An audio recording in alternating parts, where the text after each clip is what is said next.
First of all steel plant అనేది privatisation అవ్వకూడదండి. Maximum అవ్వాలంటే first of all raw material అనేది government provide చేయాలి. Central government ఇప్పుడు NMDC ఉంది, అక్కడ మనకి 2030 వరకు మనకి లీజ్ అగ్రిమెంట్ ఉంది. ఫస్ట్ ఆఫ్ ఆల్ ఆ జీవోస్ లీజ్ అగ్రిమెంట్ తండి బయటికి, ఎందుకంటే రిజైన్ చేస్తే అవ్వదు. 170 మంది ఎమ్మెల్యేలు 28 పార్లమెంట్ ఎంపీలకు వెళ్ళిపోయి ఢిల్లీలో ధర్నా చేయండి.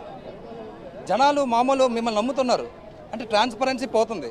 ఏదో ఒక మాటకి మనం రిజైన్ చేసి మనం పోరాడలేం. చేస్తే అందరం కలిసికట్టుగా ఆల్ పార్టీ మీటింగ్ మనం ఢిల్లీలో చేద్దామని చెప్పండి. మీరు ఢిల్లీలో చేయండి, మీ అసెంబ్లీలోకి పార్లమెంట్ వెళ్ళాం కాబట్టి మేము గాజులో చేసి చూపెడతాం. ఫస్ట్ ఆఫ్ ఆల్ ఏంటంటే 546 మెగావాట్ ప్లాంట్ మనకి స్టీల్ ప్లాంట్లో ఉంది, 346 కోల్ బేస్ ప్లాంట్ ఉంది. ఏదైతే మేజర్ ప్లాంట్ ఉందో, ఏదైతే మేజర్ రా మెటీరియల్ ఉందో కోల్, ఐరన్ ఓర్ ఆ ప్రస్తుతం తేట్లేదు. మ్యాంగనీస్, డాలమైట్ ఇవన్నీ secondary raw material. So first of all అందుకని చెప్తున్నాను, డైరెక్ట్గా ఇది అన్ని పార్టీస్ కూడా